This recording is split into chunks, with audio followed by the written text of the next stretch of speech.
Today I want to talk to you about something that I made up as the title, the Gogo adjustment principle. Gogo is one of our dogs. And so here's the story. Hang in with me, right? Gogo used to have a lot of the rather large tennis balls that she played with. And she would carry it around with her all the time. We'd say, Gogo, let's go out for a walk. She'd run and grab a ball. Gogo's time for your meal. She'd run and grab a ball. Gogo's time to go to bed. She'd run and grab a ball. We'd get up in the morning. She'd run and grab a ball. They were always with her. And she loved teasing me because she would, for instance, when we're out in the backyard, she'd have the ball with her. I'd say, Gogo, come on in. She'd be at the far end of the yard. She would not come in until I walked past her so she could grab the ball and run into the house ahead of me. So she had a great deal of fun with those, and I kind of enjoyed her having them too. But as she grew older, she had problems with her teeth, and eventually almost all of her teeth had to be taken out.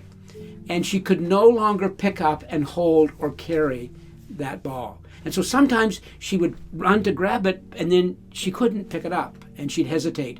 And then eventually she just gave up going for them. Eventually, I was able to find a smaller version of those little tennis-like balls for her. And when I gave them to her, she totally ignored them because she remembered that she couldn't pick them up.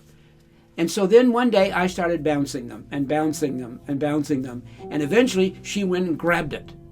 And then the look of surprise on her face that she realized that she could actually pick it up. And for the next few minutes, it was the most wonderful thing. She ran around and around and around carrying this ball and being so proud of it. And so I want to talk to you about how the Gogo adjustment principle impacts our lives. Gogo could no longer do what she did, carry the big ball. But eventually she adjusted to carrying a small ball. There are many times in our lives when things that we enjoy are no longer possible for us. Maybe it's because of aging. Maybe it's because we've lost our income and we don't have as much money as we used to do certain things.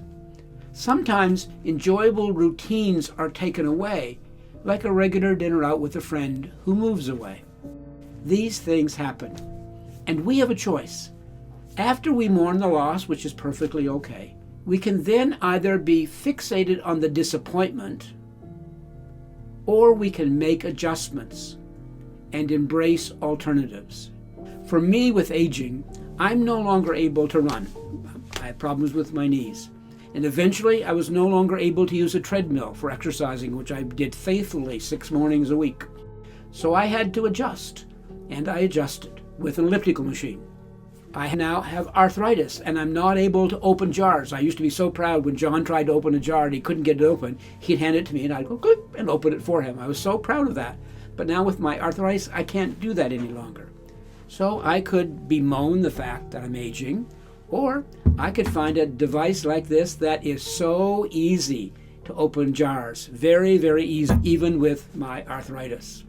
So have you lost some ability? And what adjustment could you make regarding a decline in income? Maybe you can't go on those fancy trips or go out to theater as much as you used to. But are there substitutes? Maybe celebrating the memories of what you were able to do.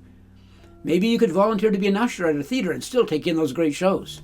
Or maybe you could subscribe to Netflix and have more movie nights at home with friends. And those routines that have ended, well, instead of begrudging it, maybe it's time to start new routines, to find a new restaurant to replace the one that closed, or have a rotating dinner with friends. So the summary of this is, don't hold on to the sadness of what's lost, but practice the Gogo adjustment principle and focus on other things that you can do. And I have an illustration to show you what I mean by the Gogo adjustment principle. Gogo, come here. So here she is, Gogo, practicing the Gogo adjustment principle. I hope you enjoyed this video. Please share it with friends, and please subscribe to our channel.